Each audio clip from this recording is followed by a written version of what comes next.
बघा विद्यार्थ्यांनो, आज पुन्हा सरांना विनंती केलेली आहे. सर तुमच्यासाठी आलेले आहेत. सर आज तुमच्याशी काय बोलणार आहेत, कुठल्या विषयावर बोलणार आहेत, सरांनी मला खाली सांगितलेले आहेत विषय काय बोलणार आहेत ते, पण मी ते विषय तुम्हाला सांगणार नाही एवढ्यासाठी की सर जे बोलतील ते सगळ्यांनी समजून घ्या, ऐका आणि त्यानंतर तुम्ही त्यावरती लिहा. सरांचं हे सगळं सत्र झाल्यानंतर तुम्ही काय समजलं, तुम्ही काय समजून घेतलात, काय वाटलं आणि सरांनी ज्या विषयावर बोलले त्याला शीर्षक काय द्यायचं तुम्ही ठरवा आणि तुमच्या प्रतिक्रिया माझ्याकडे द्यायच्या. सगळ्या विद्यार्थ्यांनी, ज्यांना लिहिता येतं ना अशा सगळ्या विद्यार्थ्यांनी. आणि मला वाटतं तुम्ही 9वी 10वीचे आहात, मला अपेक्षा आहे सगळ्यांना लिहिता येत असावं. काय तुमच्यात कोणी आणखी लिहू शकत नाही असं, सगळ्यांनी लिहायचंय. तुम्हाला जे वाटतं ते लिहा आणि तुम्हीच शीर्षक द्या. सर तुम्ही पाठ्यपुस्तक तर अभ्यासताच, त्याचा अभ्यास करता, सरांचा प्रयत्न असतो की त्याच्यापेक्षा पुढचं दरवर्षी तुमचे पाठ्यपुस्तक एक पायरी तुम्हाला वरती घेऊन जातात. सरांना वाटतं की याच्या पुढचं काहीतरी विद्यार्थ्यांना कळलं पाहिजे, त्याच्यासाठी सरांनी काही नियोजन केलेलं असतं आणि सर सांगायला येतात. मी वेळ न घेता सरांना विनंती करतो की आपण विद्यार्थ्यांना मार्गदर्शन सुरू करा. नमस्कार. आता बरोबर सकाळची वेळ आहे, कंटाळा नाही, फ्रेश आहे, बरोबर आहे ना? तर गेल्या वेळेला मी सांगितलं होतं तुम्हाला, मी बोलतोय ते 2047च्या जबाबदार नागरिकांशी, असं आपण म्हणत होतो गेल्या वेळेला. फार दिवस झाले नाही. तर मग आता पुढचा टप्पा, वेळोवेळी आपण काही गप्पा मारूयात, नंतर तुम्ही पण बोलावं. सर्व शिक्षकांना विनंती आहे, तुम्ही बसून घ्या, उभं नका राहू. तर 2 मिनिटं. मनुष्य प्राण्याचं वैशिष्ट्य काय आहे, मला कोणी सांगेल का? नाही, इथं बसायचं वैशिष्ट्य. पटकन, वेळ नका घालू, एवढं काय सांगतात ते काय? बाकीचे प्राणी आणि मनुष्य प्राणी यात फरक काय आहे? बुद्धी. हा, आलं उत्तर, आलं पटकन. सोमाणी शाळेचा विद्यार्थी व्हा. तर इथं आपल्याला मेंदू नावाचा भाग आहे बाकीच्या प्राणींना. या मेंदूचं काय काम माहितीये का? आपण अनेक कामं लावतो, पण खरं काम एक आहे, मी कोण आहे आणि जग कसं आहे हे मला कळलं पाहिजे. बरोबर बरोबर का नाही? तर आता काय होतंय, आपण स्वतःला लई हुशार समजतो. तर अल्बर्ट आइन्स्टाईन नाव माहिती आहे ना? तो असं म्हणायचा की समुद्र किनारी पडलेली वाळू आहे ना, त्या वाळूतल्या एका कणा एवढं सुद्धा मी नाहीये. आणि नंतर ज्यांनी मेंदूचा शोध घेतला ते असं म्हणतात की आइन्स्टाईन त्याच्या मेंदूच्या 5% भागाचा उपयोग करायचा. 5% आपण कीर्ती करतोय याचा विचार करा आणि कामाला लागा.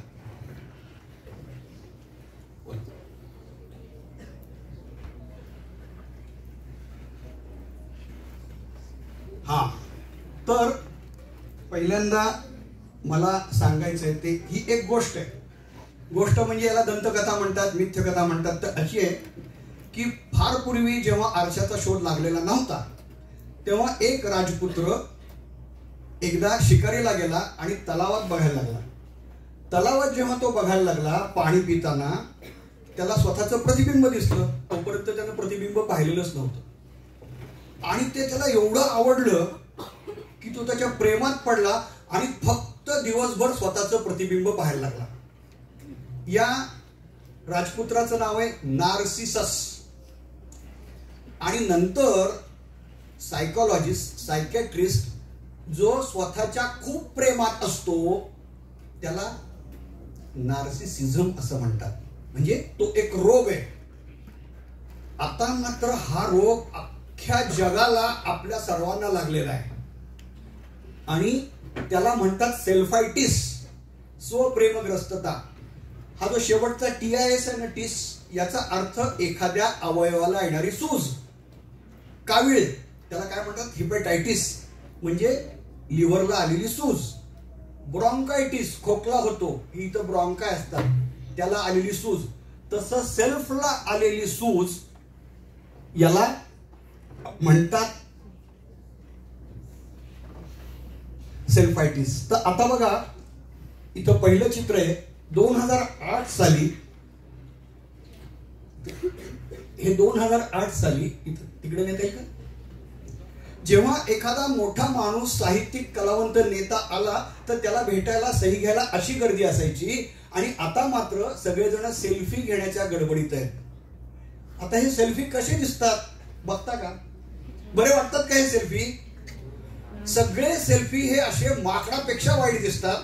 पण आपण सगळेजण सध्या सेल्फीनी ग्रासलेलो आहोत. तुमच्यापेक्षा तुमची पुढची पिढी म्हणजे माझ्या नंतरची पिढी, कदाचित माझी पिढी पण, ती एकदा का सेल्फी घेतली, फेसबुकवर टाकलं, लाईक मिळाले की मला समाधान वाटते. किती लाईक मिळाले, किती लाईक मिळाले असं दिवसभर करत बसतो. हा रोग आहे,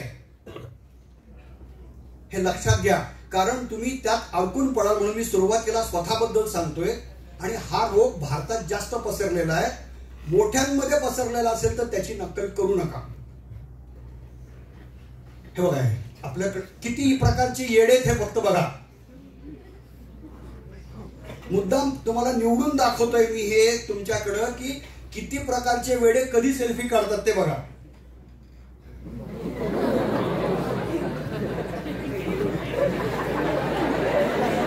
भारी, कसले भारी डोक्यात बघा. म्हणजे जाईल तिथं फोटो घेतो, सेल्फी घेतो, जाईल तिथं फोटो घेतो आणि मरतो. जगामध्ये सर्वात जास्त सेल्फी डेथ या भारतात होतात. म्हणून त्याला किल्फी म्हणलेले. काय डोकं आहे बघा, टकमक टोकावर जाऊन या पद्धतीने पडायचं आणि फोटो काढायचा. याला नॉर्मल म्हणता येईल का? याला ऍडिक्शन, वेड, दारूपेक्षा भयंकर वेड आहे. म्हणजे मरतो हे माहित असताना जाऊन फोटो काढून मरतात. आता हे असे बघते, इकडे तो मरतोय बरं का पोरगा आणि ते सेल्फी काढतात. म्हणून याला म्हणतोय सेल्फायटिस हे वेड आहे. नाही हे दोघे नंतर मेलेले.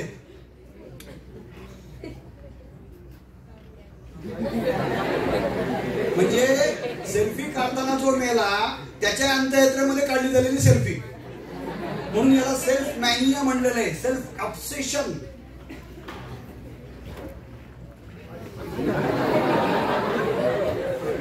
काही सांगायची गरज नाही, तुम्ही हुशार आहात. आता इथून पुढे हेच बाकी आहे, होईल कदाचित. कारण इतकं वेळ आहे याचं. आपल्याला एक नको तो अवयव गळून पडतो माहिती तुम्हाला. शेपूट गळून पडलेलं आहे आपलं, व्हेस्टिजियल ऑर्गन्स म्हणतात.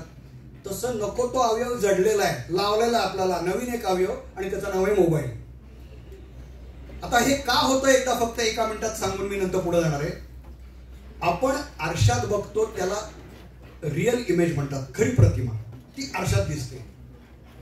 आपण मनामध्ये कल्पना करतो ती इमेजरी इमेज असते. आणि मी कसा आहे, मी कशी आहे हे जे दाखवायचा प्रयत्न करते त्याला प्रोजेक्टेड इमेज म्हणतात. मला नेहमी मी खूप छान आहे, चांगलं आहे, मग मेकअप करा, मार्केट तयार आहे. तुम्ही सुंदर कसं दिसलं पाहिजे, पुटकुळी कशी नसली पाहिजे, कोंडा कसा नसला पाहिजे. बापरे बापरे डॅन्डर्फ, काय करायचं, हे जे काही येतं ना ते त्याच्यामुळे. तर यातनं बाहेर पडा. आता पृथ्वीवर जे संकट आहे, काल वायनाड बघा, वर उत्तराखंड, हिमाचल, हे जे काही क्लायमेट चेंजमुळे येतंय तर पृथ्वीला सुद्धा सेल्फी घेऊन पाठवावी लागणार आहे. जरा बघा माझ्याकडे. मग हे शेवटचे लक्षात घ्या. मी आणि मी यांनी सध्या जगाला वेड लागलंय. म्हणजे मी हा समाज आहे. ही आत्मग्रस्त, प्रेमग्रस्तता, आत्मपूजा, अतिरेकी व्यक्तिवाद हा कुटुंब, समाज, संघटना, लोकशाही आणि पृथ्वीला घातक आहे, लक्षात घ्या. आणि 2047ला तुम्हाला जर काही वेगळं करायचं असेल तर त्याची सुरुवात आत्तापासून करायला पाहिजे. म्हणून यापासून तुम्ही दूर राहा आणि इतरांना दूर करा. हे ऑलिव्हर सॅक्स नावाचे एक फार मोठे मेंदूशास्त्रज्ञ होऊन गेले. ते काय म्हणतात, हात पाय किंवा शरीराचा अवयव तुटला तर त्याला लागलीच कळतं म्हणे, पण स्व गळून पडला सेल्फ तर कळत नाही. इतकी अवघड गोष्ट असते. म्हणजे मी नक्कल करायला लागतो, नको ते बघायला लागतो, नको त्यात अडकतो, चैनच पडत नाही.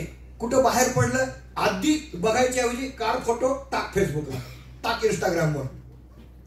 नवीन काही खाल्लं टाक, आईस्क्रीम खाताना टाक, बेळपुरी खाताना, अरे हे जे काही येडपण आहे ना, अरे खा ना तुझं तू शांतपणे. कुठं बाहेर गेलात बघायला तर बघा ना शांतपणे. फोटो काढायची काय घाई आहे एवढी तुम्हाला? आणि ते प्रदर्शन कशासाठी? असे प्रश्न तुम्हाला पडले पाहिजेत. कारण पुढे येईल की हे सगळं होणं आवश्यक आहे. हे आता पहिलं चित्र दाखवलं ते आता सगळेच्या सगळेजण या पद्धतीने, याला एपिडेमिक म्हणतात. महासाथ, कोविडची जशी महासाथ होती तसा हा नार्सिसिझमचा एपिडेमिक आहे. आणि म्हणून असे पुस्तकं येत आहेत सध्या जगात महत्वाचे.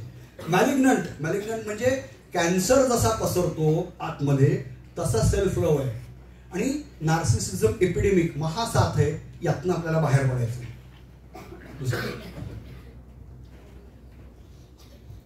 हे तुम्हाला फक्त स्वतःबद्दल सांगण्यासाठी मी केलं. आता आपल्याला जायचंय पुढं. ते विश्व आणि आपण, या म्हणजे विश्व, जग आणि आपण.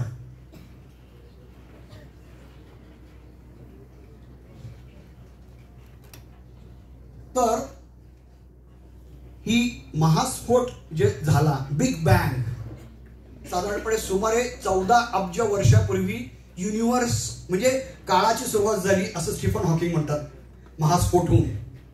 तर या विश्व, खरं तर आता अनेक विश्व आहेत, म्हणजे युनिव्हर्स एक नाहीये, मल्टीव्हर्स आहेत. कल्पना करा, आता आपण चाललोय विश्वाकडे, मी कडनं. तर विश्व किती अफाट्या, आपण किती करतो. 14 अब्ज वर्षापूर्वी हे विश्व निर्माण झालं.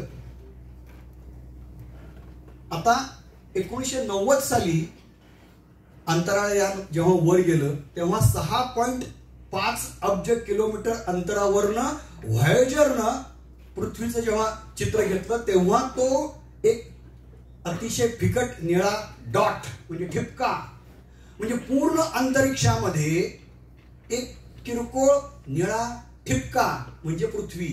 हे कार्ल सगान नावाचे एक फार मोठे विज्ञान लेखक होऊन गेले. त्यांनी म्हटलेले ए पेल ब्ल्यू डॉट 1990 साली. आणि मग त्याचा आवाज कसा येतो लक्षात घ्या. म्हणजे आपण आता काय विश्वाकडनं पृथ्वीकडे आलो. आता पृथ्वी तलावर 70 कोटी वर्षापूर्वी वनस्पती आली, 50 कोटी वर्षापूर्वी प्राणी. म्हणजे वनस्पती सृष्टी आपल्यापेक्षा श्रेष्ठ आहे, जुनी आहे. आपण नंतर आहे प्राण्यांमध्ये. 3 लाख वर्ष म्हणजे माणूस किती लहान आहे बघा या मानाने, किरकोळ आहे खूप. 3 लाख. आता आपण कुठं अब्ज, कोटी, लाख या वर्षांमध्ये आलो. असा आपल्याला स्पेसमध्ये टाइम मध्ये प्रवास करता आला पाहिजे. म्हणजे कळतं की विश्व काय आहे, जग काय आहे, पृथ्वी काय आहे, भारत काय आहे. हे कळण्यासाठी एवढ्या मोठ्या कॅनव्हासवर बघायला लागतं. शेतीची सुरुवात झाली 10,000 वर्षापूर्वी. आता लाखातनं पण 10,000 वर्षाला. आणि तुम्हाला कल्पना आहे ती बाकी सगळे कशी झाली काय नाही, पण ही त्या काळातली चित्र आहेत असं मानलं जातं. सध्याचं जिथं सिरिया आहे तिथं या पद्धतीची संस्कृती सुरू झाली असं मानतात. काही जण इथिओपियात सुरू झाली असं म्हणतात. तर तिकडं नदीच्या किनाऱ्याला शेतीची सुरुवात झाली. याला मानवी जीवनाला स्थिरता आली 10,000 वर्षापूर्वी. आता तिथून आपण येऊ थेट 1400 वर्षापर्यंत. भारतात सुवर्णकाळ कधी होता आणि का होता? कारण भारतातली शेती उत्तम होती आणि त्याहीपेक्षा महत्वाचं अशा उत्तम विहिरी या भारतातल्या विहिरी आहेत. या कधी होतात तर आपल्याकडं विकेंद्रित म्हणजे विहिरी तलावातनं पाणी व्यवस्था होत होती, पिकं उत्तम होती, दूध दुभतं होतं आणि त्यामुळं आपल्याकडं सुवर्णयुग होतं, सोनं खूप होतं. सोन्याचा धूर म्हणतात तो त्या काळातला आहे. म्हणजे इसवी सन पूर्व काळापासून ते जवळजवळ 1400-1500 इसवी सनानंतरच्या काळात. आणि इतकी सुंदर जागोजागी काम करणारे लोक होते. आपला देश छोट्या छोट्या लोकांनी घडवलाय ज्यांचं नाव माहिती नाही. आता किती सुंदर विहीर आहे. यातली ही जी मध्यभागातली विहीर आहे तुला काही दाखवता येतं बघ. ही अहमदाबाद, त्याच्या खालची ही अहमदाबाद जवळची विहीर आहे. वरच्या राजस्थान मधल्या तलावाडी विहीर आहे. म्हणजे विहीर जरी करायची तरी सुंदर, इतके सुरेख कारागीर आपल्या देशभर होते. त्यांनी देश घडवलाय. जुने मंदिरं, त्यानंतर जुने लेण्या, हे या लोकांनी घडवलेल्या आहेत. त्यांचं ज्ञान प्रचंड होतं आणि म्हणून आपल्याकडे सगळी संस्कृती बहरत होती. आपल्या मराठवाड्यामध्ये ह्या परभणी जवळच्या विहिरी आहेत, काय किती सुंदर विहिरी आहेत बघा. याला 12 विहिरी म्हणतात. जिथं पायऱ्या असतात त्या 12 विहिरी. ह्या विहिरी, ह्या विकेंद्रित पाणी व्यवस्था म्हणून सगळ्यांना उत्तम पिकवता येत होतं, दूध दुभत होतं आणि उत्तम कला होती. आपल्या तेर जवळ पण होती. आता हे कोणार्कचं मंदिर आहे आणि हे हम्पी आहे. इतकं सुंदर ही जी काही शिल्पकला आहे ते करणारे लोक, म्हणजे लक्षात घ्या त्यात इंजिनिअरिंग आहे उत्तम. कोणता दगड घ्यायचा, त्याची घनता किती, त्याला कसं हे करायचं. हम्पीच्या याच्यामध्ये खांबामध्ये सारे गम प आवाज कसे येतात, इतकं उत्तम ज्ञान असणारे लोक होते आपल्याकडे पूर्वी. आता जेव्हा आपल्याकडे हे चाललं होतं तेव्हा हे 1455 साली जर्मनचा जोहान्स गुटेनबर्ग याने प्रिंटिंग मशीनचा शोध लावला. आता जगातली आपण क्रांती कशी चालली त्या विषयाकडे चाललोय. प्रिंटिंग म्हणजे पहिल्यांदा छपाई यंत्र आलं. तोपर्यंत सगळं हस्तलिखित होतं आणि त्यामुळे जगामध्ये एक वेगळी क्रांती सुरू झाली. कारण त्याच्यानंतर पुस्तकं छापली जायला लागली, त्याच्यानंतर विद्यापीठं निर्माण झाली. याला प्रबोधन युग म्हणतात. म्हणजे चित्रकला, विज्ञान हे सगळं तिकडच्या वैज्ञानिकांनी धर्माला चॅलेंज दिलं. म्हणजे धर्म म्हणत होता की पृथ्वी स्थिर आहे, सूर्य फिरतोय. गॅलिलिओ, कोपर्निकस यांनी नाकारलं आणि विज्ञान हळूहळू पुढे यायला लागलं. शिल्पकला, चित्रकला या सगळ्यातनं विद्यापीठं वगैरे सुरू झाली आणि एक शिक्षणाचं वातावरण जगभर निर्माण झालं. यावेळेला 2 महत्वाच्या घटना झाल्या, त्या पण जवळजवळ 1600च्या सुमाराला आहेत. निसर्गाला अंकित करा असं हा बेकन म्हणाला, हा तत्वज्ञ आणि देकार्त. प्राणी म्हणजे बुद्धी, अनुभव, भावना नसलेली घड्याळासारखी यंत्र. या 2 गोष्टी निसर्ग नष्ट केला पाहिजे हे तेव्हापासून आतापर्यंत चाललेलं आहे. त्याची सुरुवात यांनी केली. या दोघांनी मिळून आपण निसर्गाला, तोपर्यंत वृक्षवल्ली, आम्हा सोयरी वगैरे हे जे काही होतं ते तोपर्यंत होतं, निसर्गाला जपून गेलं पाहिजे. मी 2-3 गोष्टी एकत्र करून सांगतोय, तुम्ही ठिपके नंतर जोडून घ्या. पण हे 2 तत्वज्ञ महत्वाचे, ज्याला आधुनिक युग आलं खरं पण त्यातनं निसर्ग वजा झाला, त्याला हे कारणीभूत आहे. मग झाली औद्योगिक क्रांती.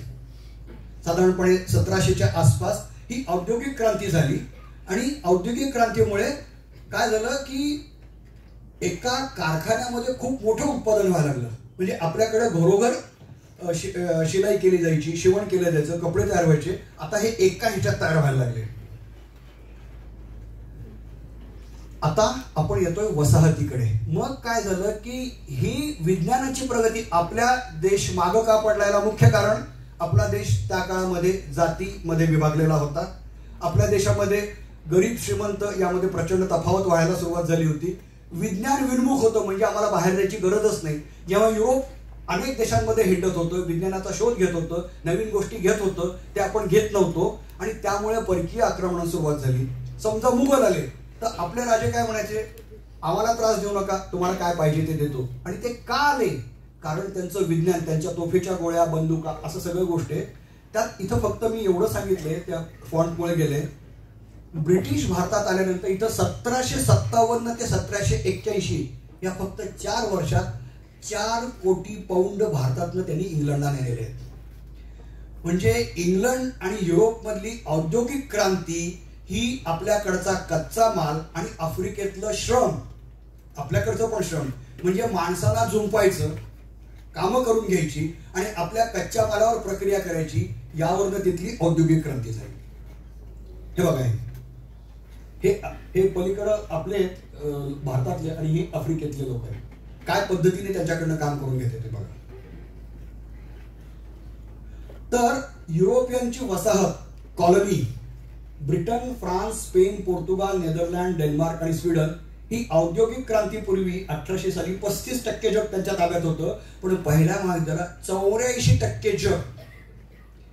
हे देश जे श्रीमंत झाले औद्योगिक क्रांतीनंतर, ते वसाहतीतल्या देशातला कच्चा माल, आणखी श्रम, लेबर, या दोघातनं आफ्रिकन लेबर, विशेषतः कृष्णवर्णीय, यांच्यातनं हे देश सगळे श्रीमंत झालेले आहेत. हे लक्षात घ्या. आता पण वेगळ्या पद्धतीचा वसाहतवाद आहे. फक्त हा वसाहतवाद करायला देश ताब्यात घ्यावा लागत नाही. कंपन्या, खूप मोठमोठ्या कंपन्या आहेत जगातल्या, त्या कंपन्या हेच काम करतात. ते मी चित्र दाखवलंय. जगात त्यांचा ताबा आहे, कुठूनही ते खनिज मिळवणं आणि जगावर राज्य करणं हे काम करतात. म्हणजे पूर्वी तुम्हाला देश ताब्यात घ्यावा लागायचा, आता घ्यावा लागत नाही. याला नववसाहतवाद म्हणतात. हे आफ्रिकन देश आहेत, हे एशियन देश आहेत, तिथनं सगळं खनिज उचलून युरोप आणि अमेरिकेकडे चाललंय असा त्याचा अर्थ आहे. आपण मोबाईल मधली बॅटरी, लिथियमची बॅटरी सगळं जे ते आफ्रिकेतनं येत आहे. अनेक महत्वाचे मिनरल्स हे आफ्रिकेतनं येतात आणि त्यांना अजूनही गुलामासारखी वागणूक मिळते. हे आपल्याकडं पण हेच चाललंय. हे हसदेवचं जंगल आहे, गेल्या वेळा मी दाखवलं होतं छत्तीसगड मधलं. 1,70,000 हेक्टरवरचं जंगल नष्ट करून आता तिथं अडाणींच्या खाणी आहेत.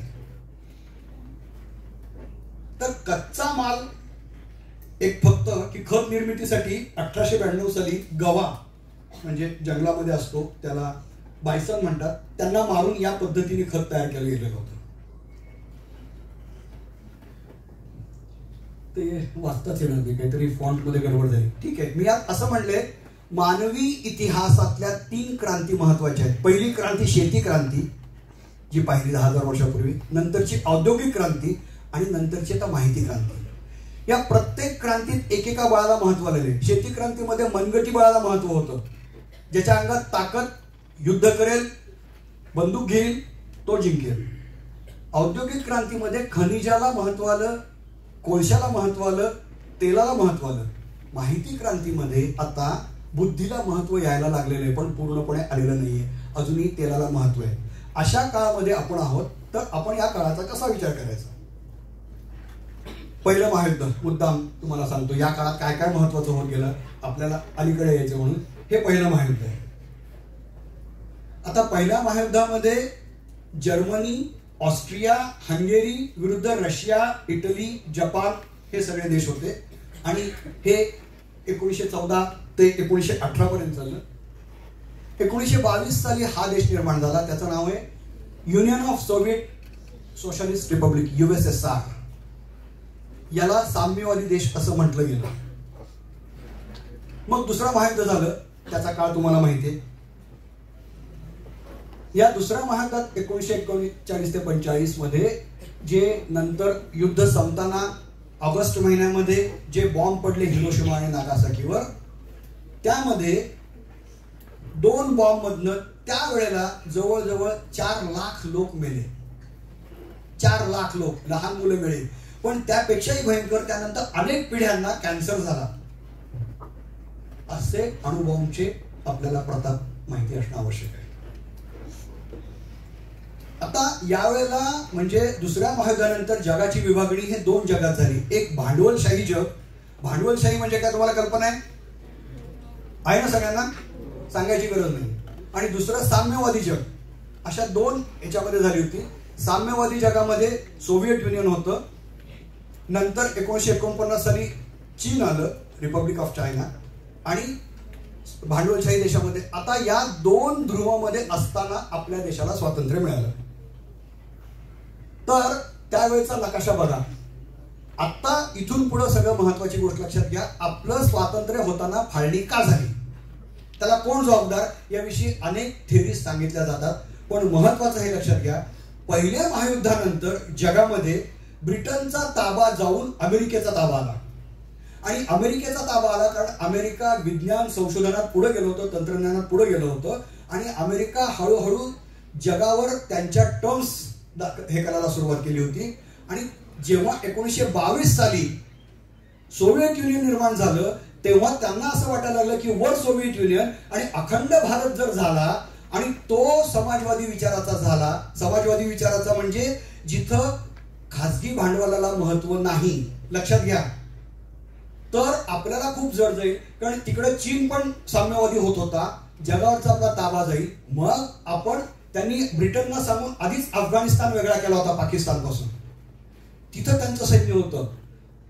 आणि मग फाळणी होताना त्यांनी हे लक्षात घेतलं की आपल्याला ह्या देशाचे 2 तुकडे इतर कुठं केले नाही, देशाचे 2 तुकडे केले तर आपल्याला पुढे बरं राहणार आहे, आपलं अमेरिकेचं साम्राज्य ठीक राहणार आहे. म्हणून त्यांनी 2 तुकडे करण्यासाठी खूप सोपं असतं.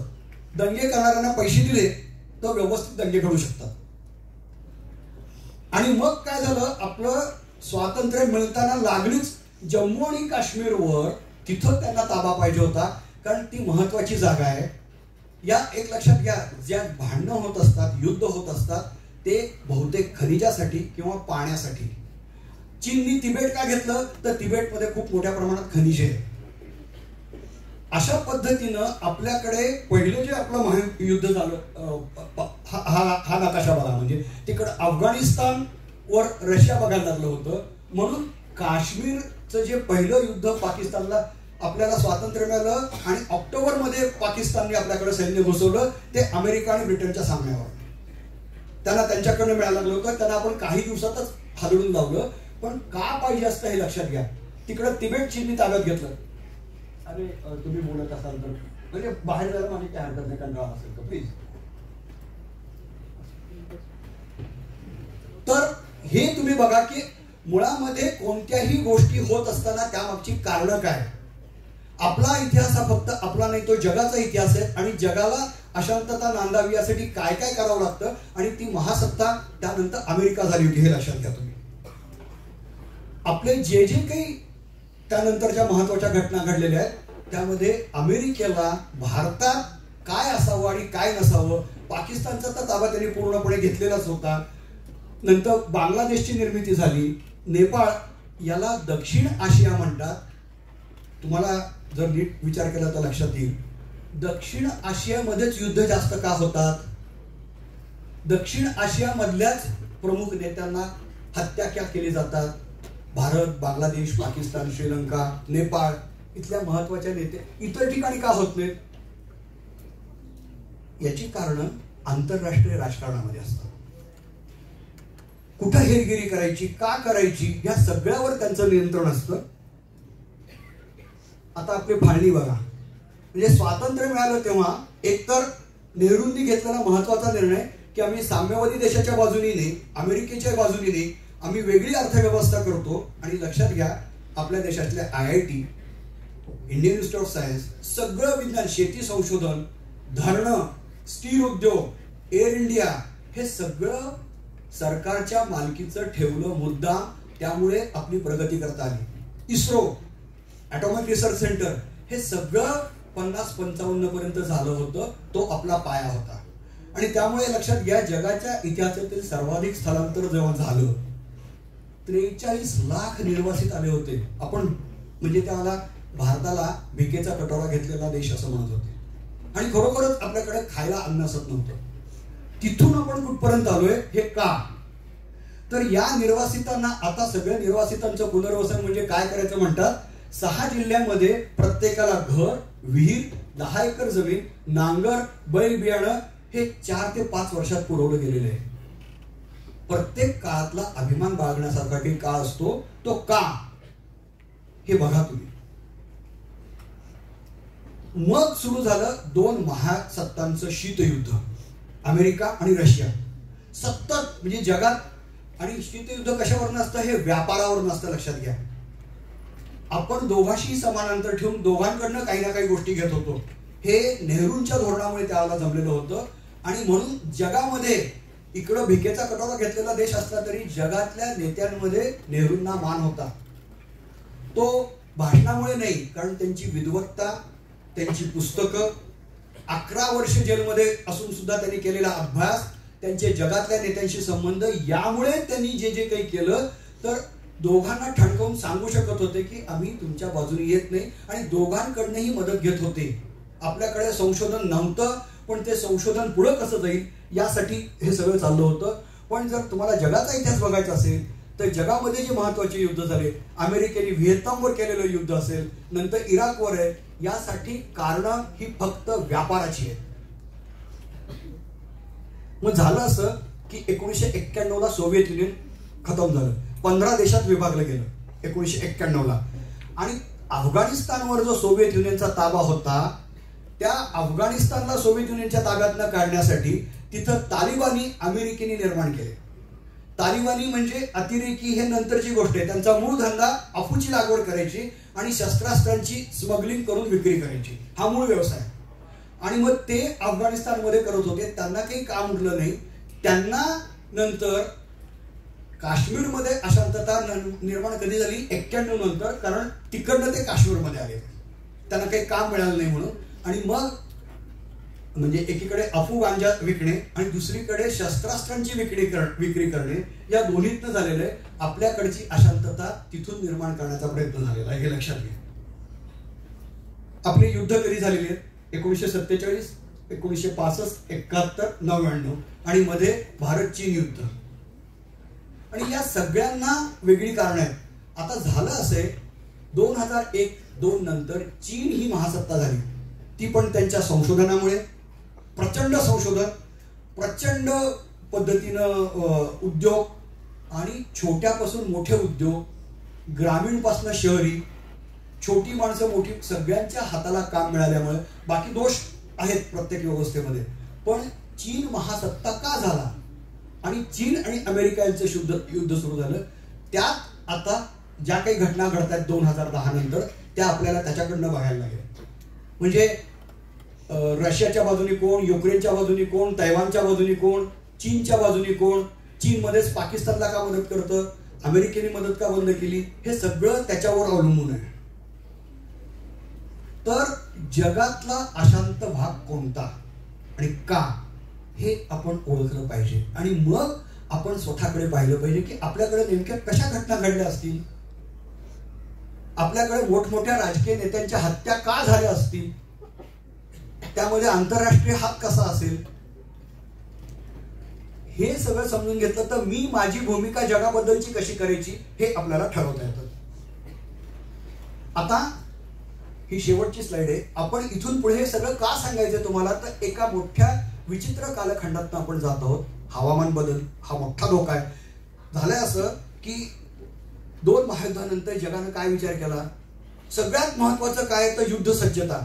म्हणून आपलं पूर्ण प्लॅनिंग जे म्हणतो देशाचं आणि जगाचं, ते युद्धासाठीची तयारी आहे.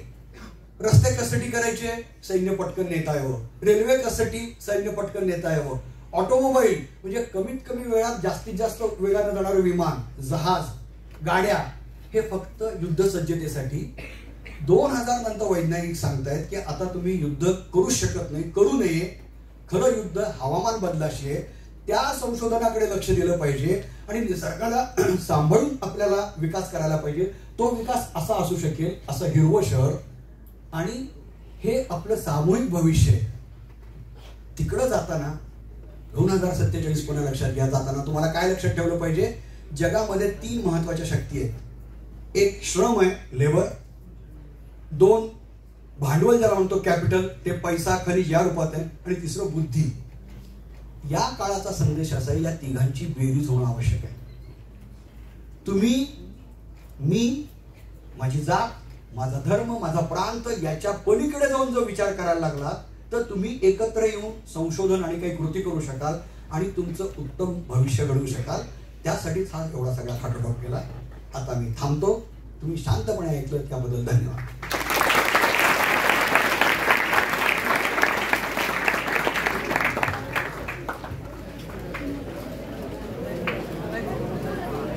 तुम्हाला काही हे सगळं संपूर्ण ऐकल्यानंतर तुमच्या मनामध्ये निश्चित बरेच काही प्रश्न निर्माण झाले असतील.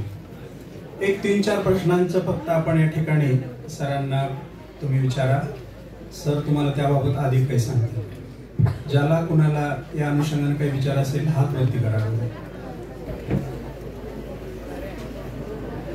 तुम्ही प्रश्न विचारल्यानंतर कळेल की सरांनी सांगितलेला विषय तुम्हाला किती समजलेला आहे आणि तुम्ही या एकूण विषयाकडे कसे पाहता.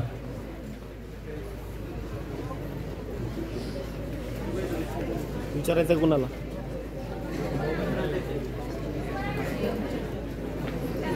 तिकडे झुंजे एक विचारते. ज्यांना विचारायचं त्याने हात वर करा. 3-4 मुलं फक्त विचारते.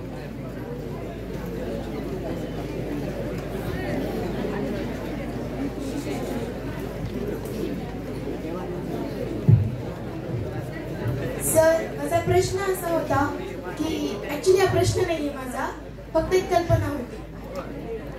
तुम्ही जे काही सांगितलं खूप छान सांगितलं, पण जे स्टार्टिंगला सांगितलं होतं स्वप्रेम, हे का घडतं?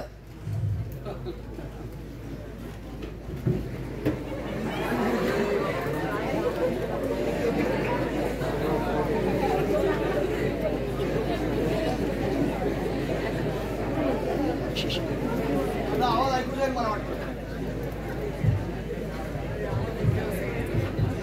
तुला काय वाटतं तू सांग. उलट आपण विचारू, तुम्हाला काय वाटतं? स्वतःवर आपण एवढं प्रेम का करतो? स्वतःवर प्रेम असावं, पण अति प्रेम आपण का करतो? कोणी सांगतं म्हणून करतो, कशाचा परिणाम म्हणून करतो, जाहिरातीचा परिणाम, कशाचा परिणाम, काय होतं? नाही आयडिया सर. बाकी कोणी सांगू शकतील नाही, एवढे हुशार मुलं आहेत आपल्याकडे, मुली आहेत. आपण स्वतःवर एवढं प्रेम का करतो?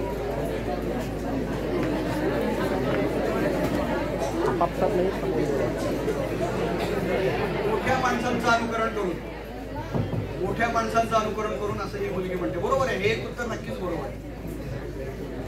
त्याचं एक महत्वाचं कारण जाहिरात हे लक्षात घ्या. जाहिरात ही आपल्याला खेचून घेण्यासाठी, जाहिरात उगीच नसते. टीव्हीवरच्या सिरियल उगाच नसतात, त्या उगाच तुम्हाला फुकट दाखवत नाहीत. माझ्या नवऱ्याची दुसरी बायको,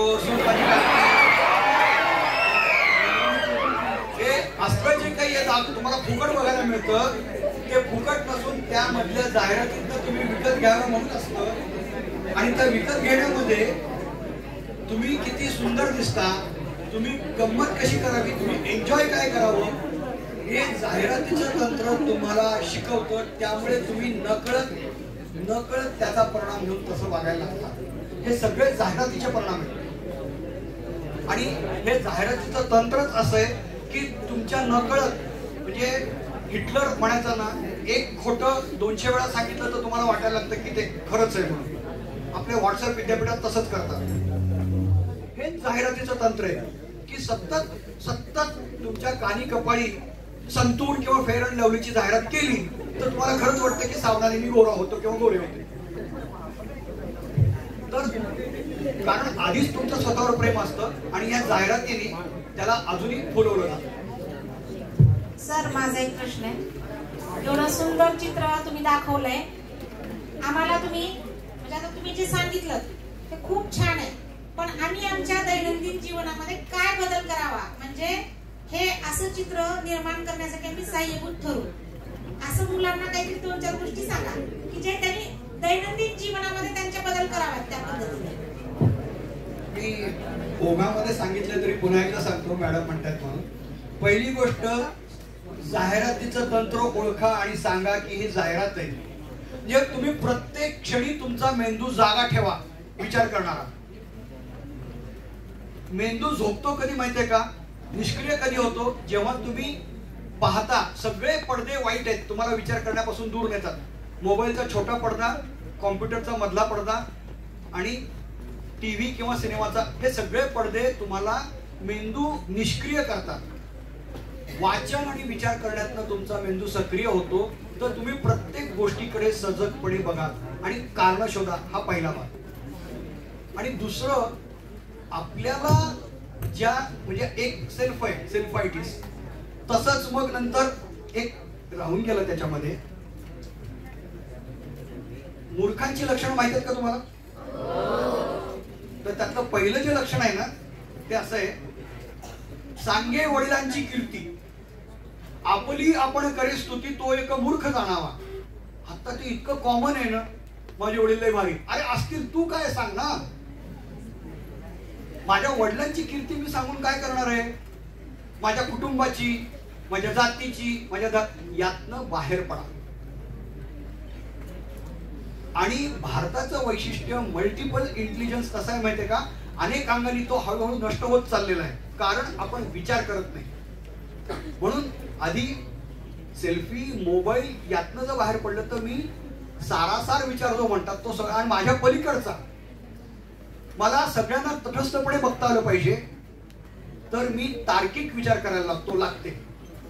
तर पहिलं स्वतःच्या प्रेमातनं बाहेर पडा. कोणत्याही गोष्टीचा कोणीही सांगितलं तरी तार्किक विचार करा. आणि नंतर सोबत आपल्या माणसांना जोडून घ्या, मित्रांना मैत्रिणींना जोडून घ्या. कोणतीही एक कृती करा, तुम्हाला वाटेल ती. तुम्ही चित्र काढा, गाणं म्हणा, खेळा, किंवा पुढे जाऊन संशोधन करायचा विचार करा, मोठी स्वप्न बघा. पण त्यासाठी एकत्र आलं तरच होणार आहे. मी जे म्हटलं 3 याची बेरीज करावी लागणार आहे, तर आपण टिकणार आहे. आणि आपण टिकणार म्हणजे महाराष्ट्र, देश हे टिकण्यासाठी हे सगळं आहे. म्हणून तुमच्याशी हे सगळं बोलायचं कारण तुम्ही जर स्वतःला तल्लख ठेवलं तरच तुम्हाला जग कसं चालतंय हे कळलं पाहिजे, आणि त्यात मी कसं असलं पाहिजे हे तुम्हाला कळेल. यातून मला वाटतं तुमच्या खूप गोष्टी लक्षात आल्या असतील. एवढं साधं सोपं आहे ते केलं की तुम्हाला उत्तम गोष्ट अशी आहे की तुम्हाला सगळं काही उपलब्ध आहे. त्या इंटरनेट मधनं काय घ्यायचं हे मला कळलं पाहिजे, नको तिथं मी जाता कामा नये. आणि तुमचा काळ खरं इतका सुंदर आहे, कारण आता मध्ये गेल्या वेळेला मी बोलल्यानंतर काही ठिकाणी जाऊन आलो, नवीन जे कॉलेजेस निघतात त्यामध्ये तुम्ही सायन्स घ्यायची गरजच नाही. तुम्ही एका वेळेला biology, sociology, architecture, neurology, English किंवा मराठी, आणखीन जॉग्राफी आणि फिजिक्स असं काहीही घेऊ शकता. हे जे ज्ञानाचा संगम होतोय एकत्र, तो माझ्यापर्यंत आला पाहिजे, तो मी घेतला पाहिजे, मला जोडून घेतला पाहिजे. असं जर तुम्ही ठरवलं तर खूप तुमच्याकडून चांगल्या गोष्टी निर्माण होतात.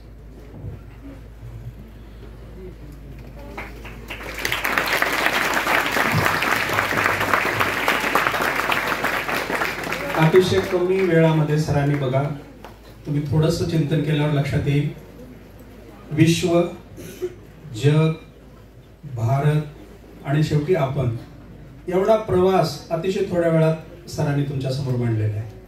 एक पहिला फोटो दाखवला ज्याच्यामध्ये पृथ्वी थोडीशी निळी दाखवलेली आहे. संपूर्ण विश्वाचा फोटो घेता आला तर पृथ्वीसाठी एक डॉट्स एवढी सुद्धा जागा मिळणार नाही. तिथपासूनचा आपल्यापर्यंत प्रवास आला, आणि हे सगळं सांगत असताना ह्या सगळ्या पार्श्वभूमीवर आपलं अस्तित्व किती नगण्य आहे. सरांची लिंक बघा, पण सुरुवातीला सरांनी सेल्फी बद्दल सांगितले. त्याची जर संगत जोडायची ठरवली ना, ह्या सगळ्या विश्वाच्या पसारामध्ये पृथ्वीचंच अस्तित्व जिथं नगण्य दिसतं तिथं तुमचं माझं तर काय आहे. पण आपण मात्र सेल्फीच्या माध्यमातून असं जगाला दाखवायचा प्रयत्न करतो की मी म्हणजे सर्वस्व आहे, मी म्हणजे खूप काही आहे. म्हणजे हा आपला मोठा भ्रम आहे. हे सगळं तुम्ही समजून घ्यावं एवढ्यासाठीच हा सरांचा खटाटोप आहे. सर इथं तुम्हाला जो वेळ देतात, येऊन मार्गदर्शन करतात, हे जेव्हा सरांना ओळखणाऱ्या लोकांना कळेल, किंवा जे लोक ज्या शाळेतले विद्यार्थी, ज्या कॉलेजमधले विद्यार्थी सरांना ओळखतात, त्यांना जेव्हा कळेल की सोमानी विद्यालयातल्या विद्यार्थ्यांना सर या पद्धतीनं मार्गदर्शन करतात, त्यावेळी त्यांना निश्चित हेवा वाटेल. पण बऱ्याच वेळा तुमच्या ज्या प्रतिक्रिया येतात ना, त्यावेळी लक्षात येते की तुम्ही खरं हे किती गांभीर्यानं तुम्ही समजून घेत आहात. तुम्हाला सगळं सुलभ पाहिजे. हे सगळं सरांनी सांगितलं ना, याच्यावर जेवढं चिंतन कराल तेवढं शिकण्यासारखं आहे. खूप काय नव्हतं याच्यामध्ये. विज्ञान होता, इतिहास होतं, भूगोल होतं, राज्यशास्त्र होतं, समाजशास्त्र होतं, मानव काय म्हणाल ते सगळे शास्त्र एकत्रित होते. व्यापक असं सरांनी एक चित्र तुमच्या समोर मांडलेलं आहे. पण तुम्हाला सुलभीकरण पाहिजे. ही तुमची अडचण जाधव मॅडमनी ओळखली, आणि मॅडमने सांगितलं की ह्या पार्श्वभूमीवर नेमकं मुलांनी कसं वागावं ते सोप्या भाषेत सांगा मला. खरं तर तुम्ही चिंतन करून ठरवायला पाहिजे की आपल्या अस्तित्वाची किती किंमत आहे, मग आपण कसं जगायला पाहिजे ते. तर सरांना आता मी आभार मानणं तर अतिशय चुकीचं आहे. सर आपलेच आहेत. तर तुम्ही सर्वांनी ह्या सगळ्या गोष्टीचा विचार करावा, याच्यावर चिंतन घडवावं. खरं तर पाठ्यपुस्तकातलं आपण तर शिकतोच, पाठ करतोच, बरोबर आहे. जे पाठ केलेलं असतं तेच पुन्हा ट्युशनला जातो, तिथून शॉर्टकट नोट्स मिळतात. एवढंच पाठ केलं की परीक्षेत एवढे मार्क्स मिळतात, आणि 100% मार्क्स मिळाले की शाळेत कौतुक होतं. मी तुम्हाला आवर्जून सांगतो, गुणवंत विद्यार्थ्याच्या सत्काराला सर कधीही यायचं टाळतात. आम्ही काही म्हणून आणतो, सरांच्या दृष्टीनं 100% मार्क्स घेतले म्हणजे तो 100% गुणवंत विद्यार्थी झाला असं नाही. आणि आपणालाही माहित आहे, ह्या औपचारिक शिक्षणामध्ये अयशस्वी ठरलेले भारतरत्न झाले, तुम्हालाही माहिती आहे. म्हणून शिक्षण हा विषय निवळ प्रमाणपत्र मिळवणं एवढ्या पुरता मर्यादित नाही. हा विचार घेऊन सर तुम्हाला काहीतरी बरंच वेगळं द्यायचा प्रयत्न करत आहात. खरं तर तुम्ही भाग्यवान आहात. जेव्हा सर या पद्धतीने बोलतात ते तुम्ही समजून घ्यावं, चिंतन करावं, आणि आपल्या जीवनाची तुम्ही दिशा ठरवा. धन्यवाद.